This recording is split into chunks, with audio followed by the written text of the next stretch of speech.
Today we are using small unmanned aircraft systems to locate targets called for artillery fire and also to observe the fall of those rounds, make the required adjustments, and to conduct a battle damage assessment.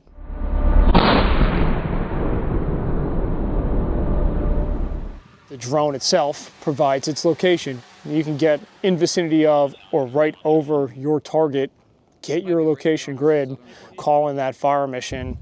Target location, uniform, kilo, 574. And then adjust the rounds based on your observer location. We've been using larger platform drones for years to do these kind of things for targeting information. Small Unmanned Aircraft Systems has recently been added to that. It's in development currently. These things are changing and advancing at a rapid rate, just like everything that really has to do with technology typically does. We need to adjust with the times as well. It's another enabler and it's another asset, it's another force multiplier.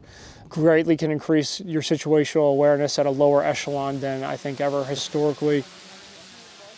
UAS, in a sense, it reduces risk to that observer, right? So we can push a UAS out so the observer himself can remain concealed or behind cover. UAS goes out, conducts the extraction of whatever data that it needs to, comes back. It's analyzed by that fire support channel, and then it's processed. So on the tail end, when the round actually does impact, fire! You get that battle damage assessment.